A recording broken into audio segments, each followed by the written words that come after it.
Selamat berjumpa kembali di dalam pelajaran tentang basic input dan output pada Laravel 8. Apabila kita mempelajari mengenai input dan output suatu nilai yang kita posting antara user atau itu dalam bentuk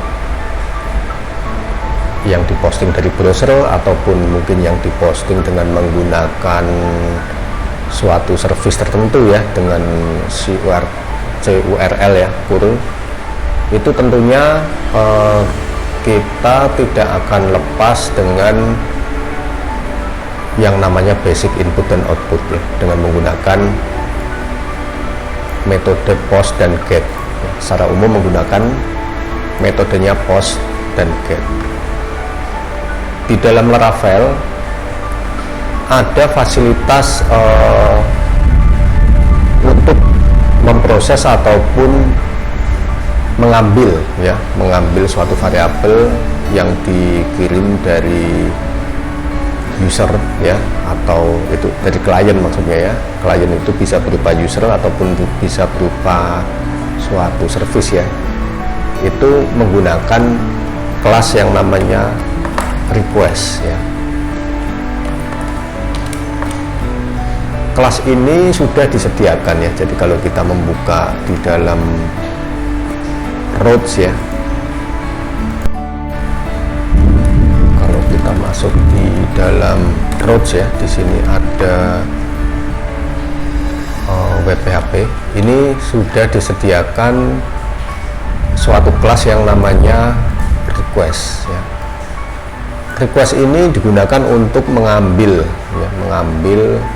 postingan yang dikirim oleh klien ya. Kita bisa mencoba ya, misalnya kita membuat suatu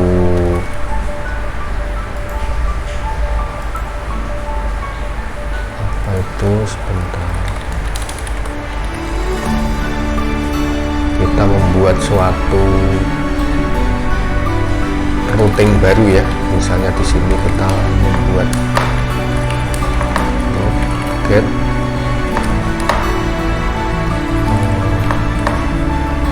jangan lupa sintaknya ya.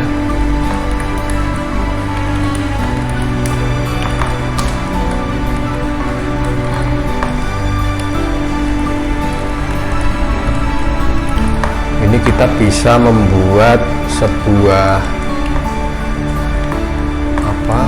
misalnya gini ya, sebuah objek yang bernama request ya, REQ. Terus di sini kita kasih nama misalnya request ya.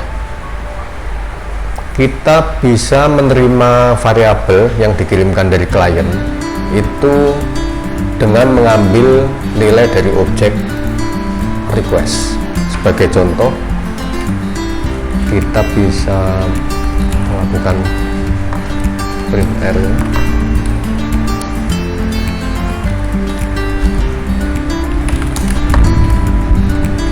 kita print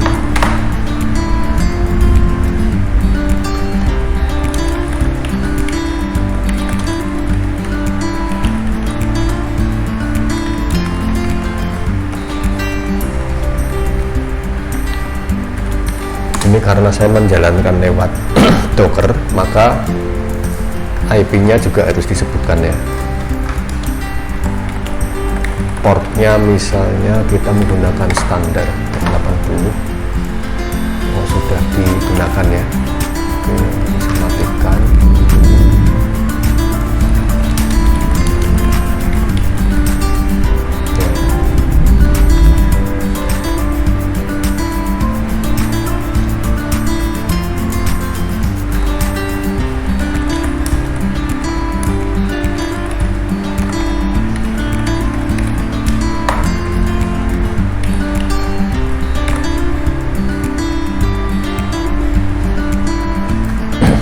Ini apabila kita browse ke alamat tadi ya, maka kita akan mendapatkan sebuah objek ya.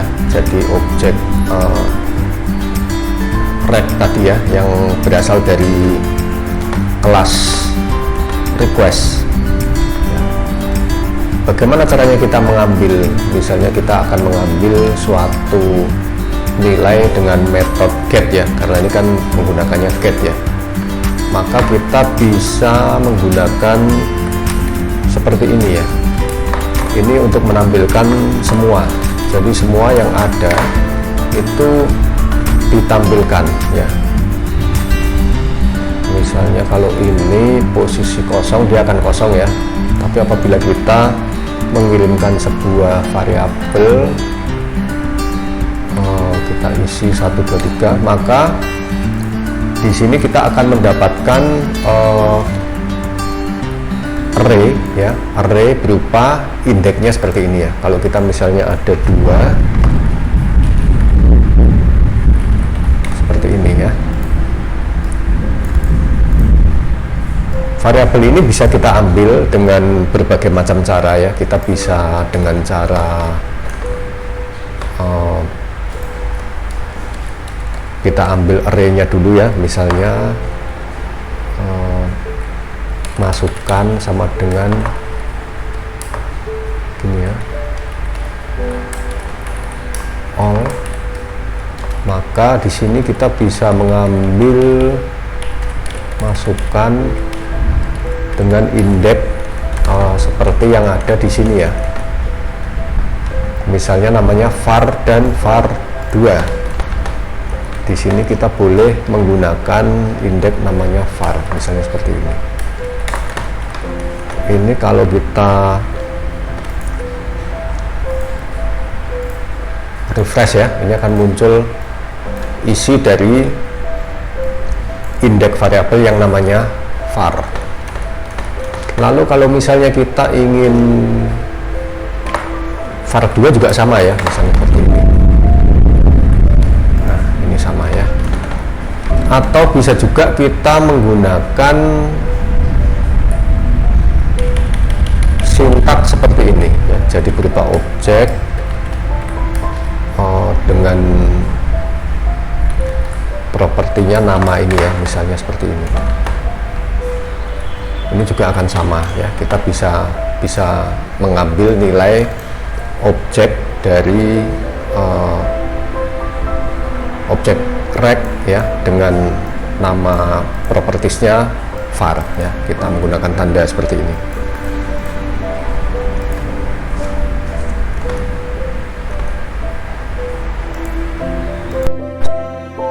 Ini kita bisa juga mendapatkan nilai suatu masukan tertentu dari klien ya, dengan mengambil routes ya, jadi alamat routes-nya. Misalnya contohnya kita membuat suatu route ya, get, dikasih nama misalnya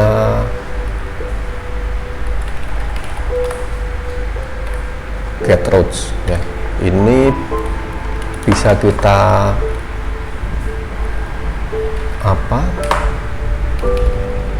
beri sebuah while chart ya, jadi dengan tanda kurawal buka namanya, kemudian kurawal tutup, lalu kita ambil di dalam sebuah function ya.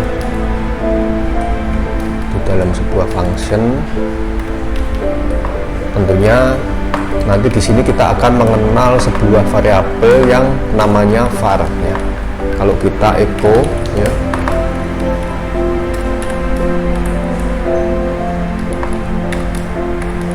kita echo, ini akan bisa kita dapatkan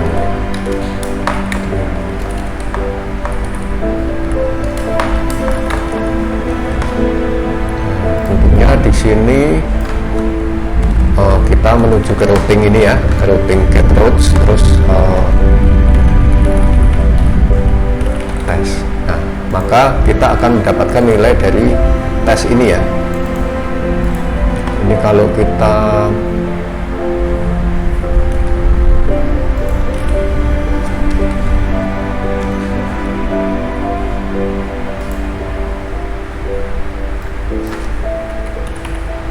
get routes seperti seperti ini, maka kita juga akan mendapatkan nilai string dari setelah tanda slash. Ini kita mengenal lebih dari satu ya, misalnya contohnya kita membuat suatu tambahan lagi ya, misalnya begini, var2. Tentunya di sini ada var2 juga ya. Apabila kita tampilkan variabel ini ya, var2,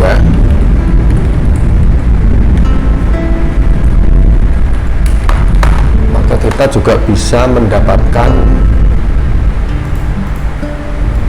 2 ya, misalnya seperti ini. Nah, var satunya ini, var 2 nya ini ya.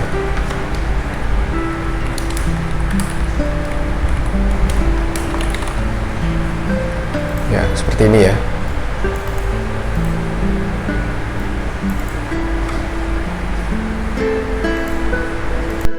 Itu kita juga bisa menggabungkan antara wildcard di dalam routes ya dengan request ya. Tinggal kita tambahkan saja di sini suatu kelas namanya request ya. Kita kasih variabelnya namanya r, lalu di sini kita print ya, bisa kita print seperti ini ya. Kita refresh,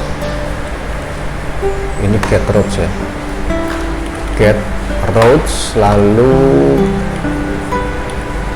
v1 v2 misalnya seperti ini, kita enter.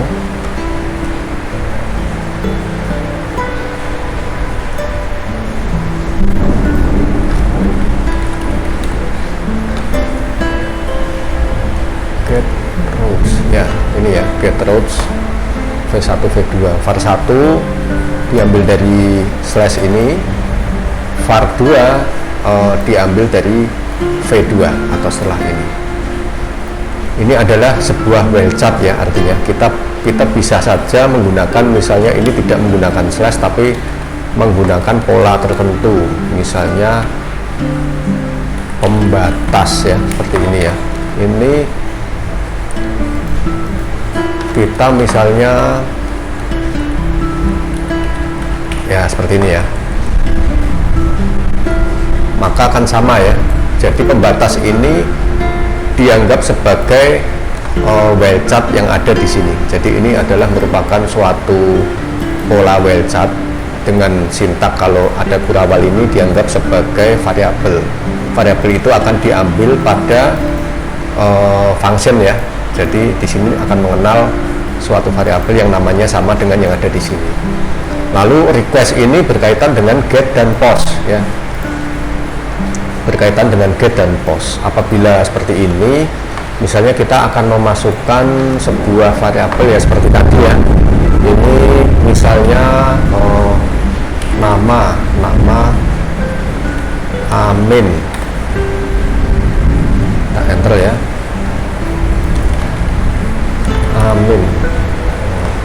Berarti kita mengambilnya di sini nama ini ya.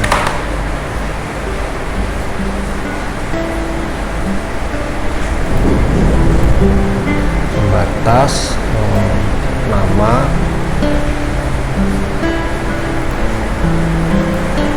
assume nama throw error inversion. Ini salah ya. Ini menggunakan seperti ini, kita refresh ya, ini akan muncul variabel yang kita kirim dari klien atau dari browser menggunakan metode post metode get ya. Kita kirim menggunakan metode get. Lalu bagaimana kalau ini kita akan membuat sebuah form ya, form sederhana ya. Kita akan mencoba membuat form sederhana di mana nanti kita bisa mengirim sebuah variabel dengan isi tertentu melalui sebuah form ya. Itu caranya sama, kita bisa menggunakan metode kelas ya, kelasnya request.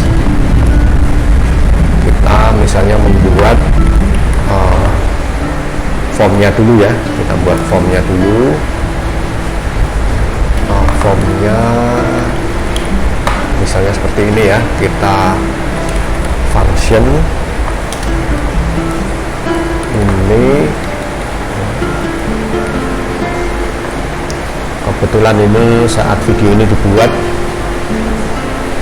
terjadi hujan lebat ya, disertai guntur, jadi mohon maaf suaranya mungkin ada background suara hujan ya. Ini function ini kita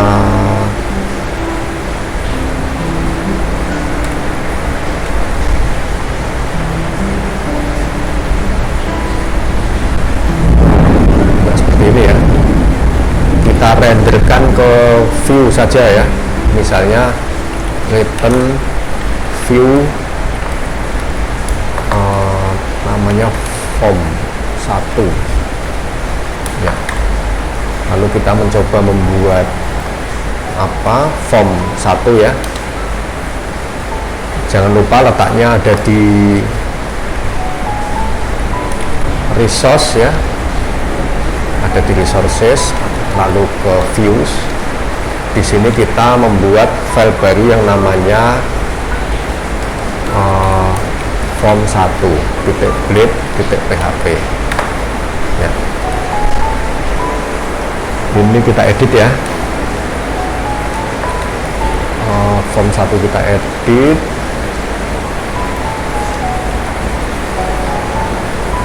ya. Kita coba membuat form ya.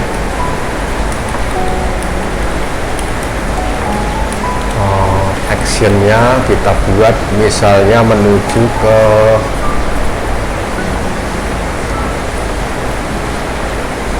suatu metode post ya, misalnya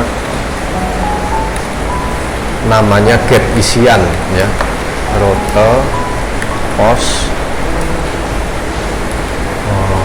namanya get isian ya, misalnya seperti ini ya. Lalu kita buat skeletonnya dulu ya.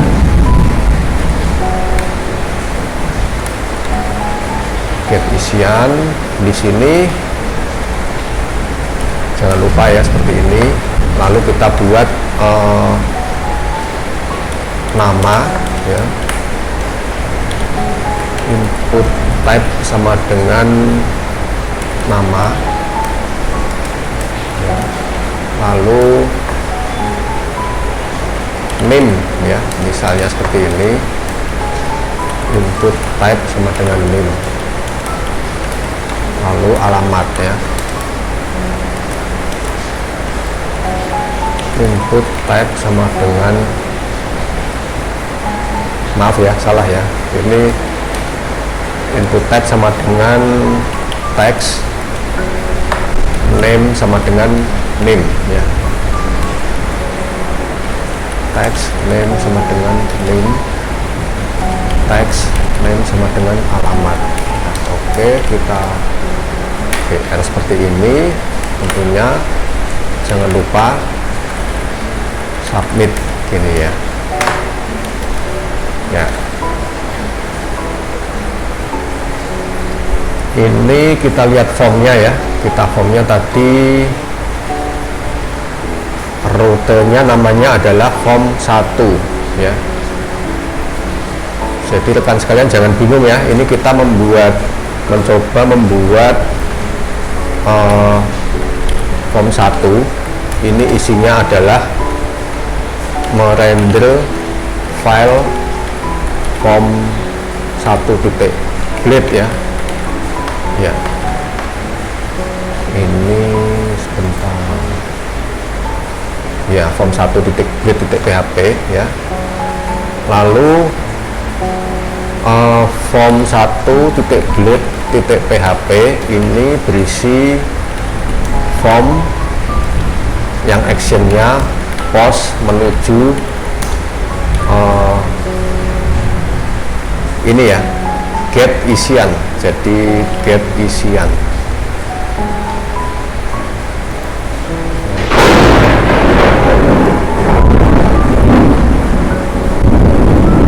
Siap post ya.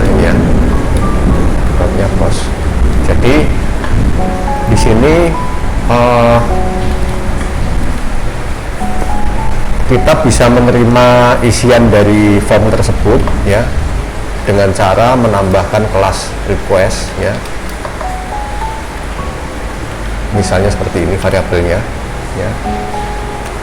Ini kita bisa melakukan print r misalnya ya,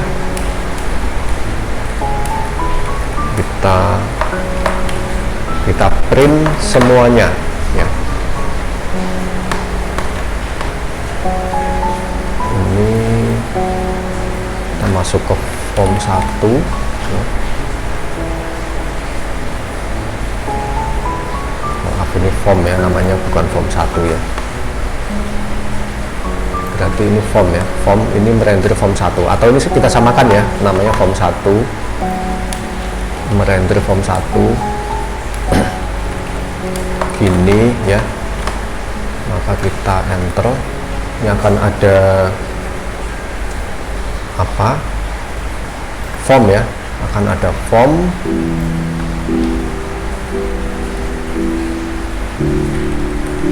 Ini metodenya sama dengan post ya, kita akan mencoba dengan menggunakan post. Lalu kita coba ya, Budi 123 Semarang, lalu kita submit. This route is not support method post. Maaf tadi salah ya, ini kita ulang, nah ini munculnya 419 page expired.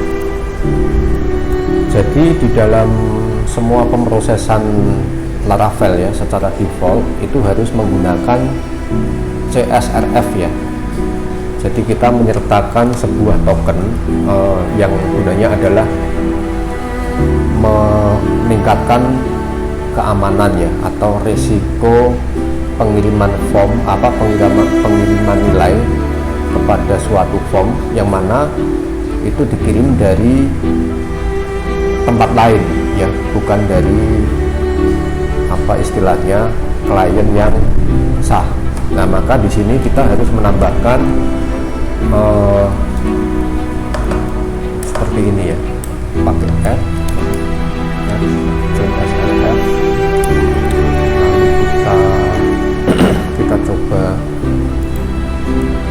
refresh. Maka kalau kita lihat ya, di dalam page source itu akan ada satu tambahan isian ya, berupa ini ya. Ini dihasilkan dari kode ini ya. Jadi ketika kita menambahkan add CSRF, itu akan otomatis ada variabel CSRF yang bernama underscore token dengan value ini seperti ini ya. Nah, ketika kita submit, dia baru akan mau memunculkan atau menerima isian dari form. Ini akan kita coba info print. Nah, ini refresh, maka akan ada nama, name, alamat, dan token. Jangan lupa, token ini sifatnya wajib karena ini adalah untuk validasi keamanan. Jadi untuk menghindari adanya posting variabel atau posting suatu nilai yang mana ditembakkan dari klien yang tidak berhak. Selanjutnya kita mungkin bertanya, bagaimana kalau kita membuat suatu controller ya. Jadi pemrosesan semua akan dilewatkan melalui sebuah controller. Itu caranya sama ya. Misalnya kita membuat sebuah tentunya root baru ya, get ini melakukan memanggil sebuah controller, misalnya form 2.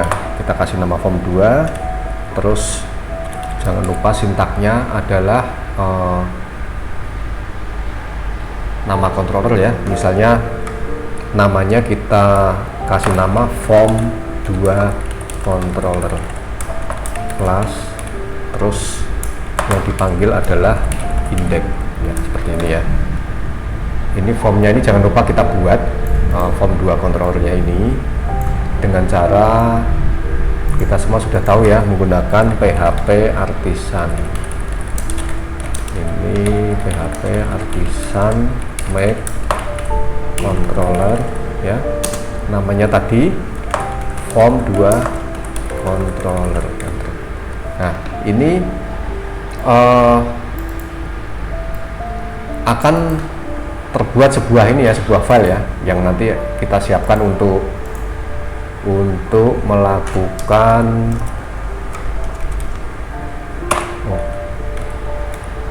hilang sebentar, routes web, menerima ini ya, menerima isian dari sini. Ini kita masuk, jangan lupa masuknya di sini, kita masuk ke dalam form 2 controller ya. Ini by default kita sudah mempunyai use request ya. Nah di sini kita tinggal kita buat saja public function ya, index. Ini tentunya di sini ada kelas request ya, request yang dimasukkan di sini. Nah kita akan mencoba melakukan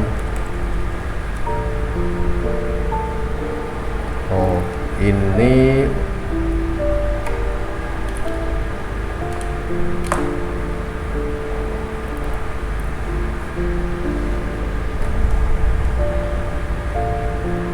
atau gini saja ya, ini kita namakan form ya. Form 2 kita nggak butuh ya, untuk menampilkan form kan kita hanya merender, jadi kita cukup button view ya. Ini yang kita render adalah misalnya form 2. Nah ini di sini kita jangan lupa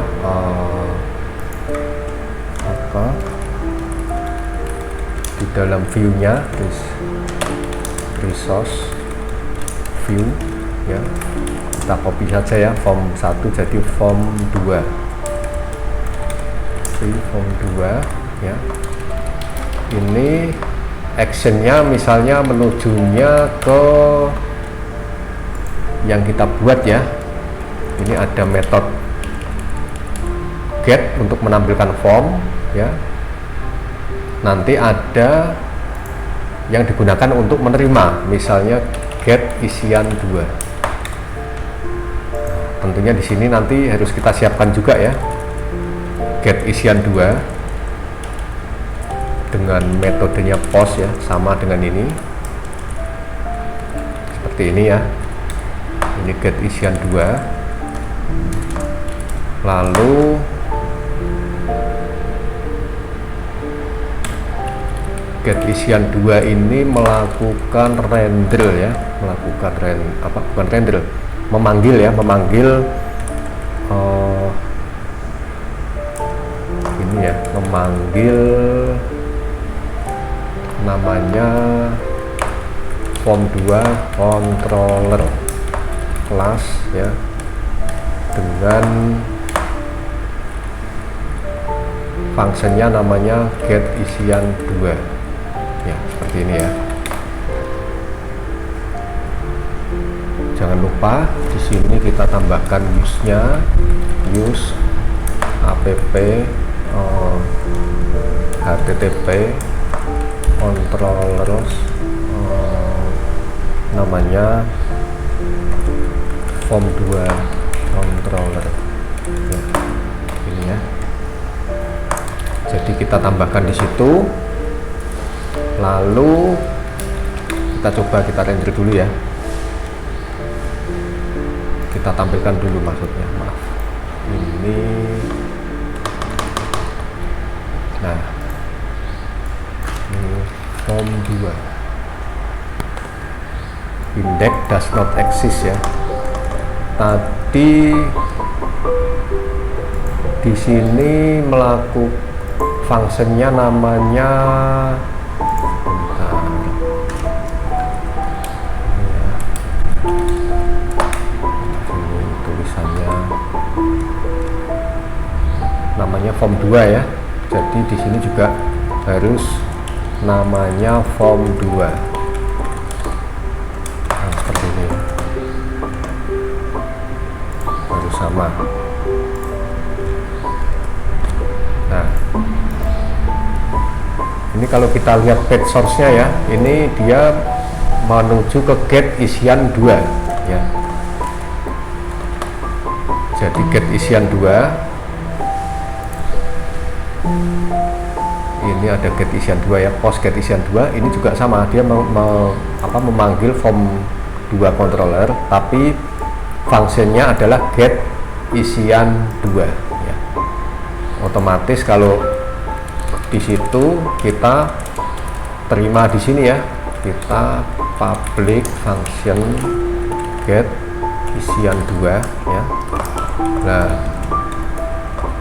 ini jangan lupa sintaknya seperti ini. Jangan lupa di sini kita tambahkan kelas request ya. Nah, seperti ini ya. Kita info print r print all koma.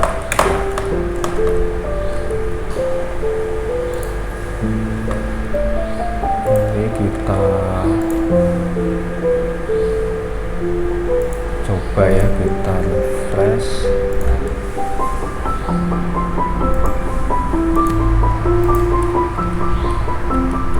Ya, ini apabila kita misalnya contohnya ini ya, Amir NIM 123 alamat 123, kita submit. Oh, enggak muncul. Oh, ini variabelnya harus sesuai ya. Ini di sini rect, di sini juga harus rect ya. Rect, kita refresh posting. Nah, ini akan muncul hasil post ya. Jadi walaupun ini sudah jauh ada di dalam controller, ketika kita menggunakan kelas request ya, maka otomatis variabel ini akan masuk ya. Di sini kita bisa juga menggunakan post ya, post seperti ini. Ya, kita resend sama ya, hasilnya sama. Jadi jangan bingung ya, ini tadi skenario-nya dari root-nya ya, dari root itu bernama tadi, kalau kita lihat ya, root-nya ini bernama form 2. Form 2 ini memanggil controller yang namanya form 2 ya, dengan function atau metode namanya form 2 juga ya. Jadi ini form 2 ya, memanggil controller form 2 controller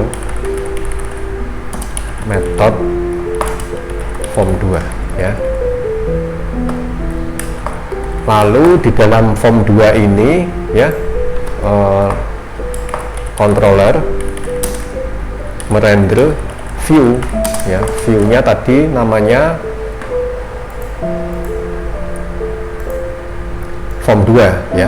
Jadi merender blade namanya form 2 ini ya. Isinya adalah seperti ini ya, nama, name, alamat ya. Nah, seperti ini tadi skenario-nya. Lalu dari form ini ya, dari form 2 ini post menuju get isian 2 ya. Ini kalau kita lihat kan kelihatan get isian 2, get isian 2 ya. Nah, di dalam root kan ada namanya get isian 2 ya. get isian 2 ya, ini post ya, ini menerima post, kemudian memanggil ya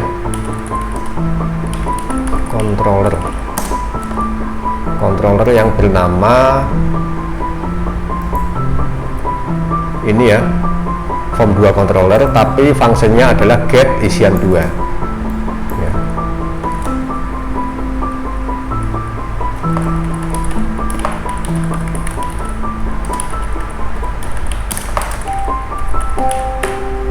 Nah ini ya, lalu di sini kan dengan menggunakan class request kita bisa mencetak apa saja yang kita posting melalui form ya.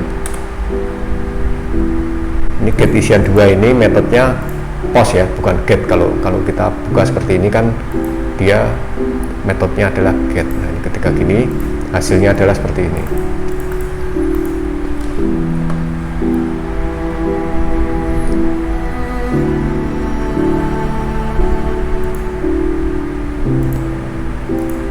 Ya.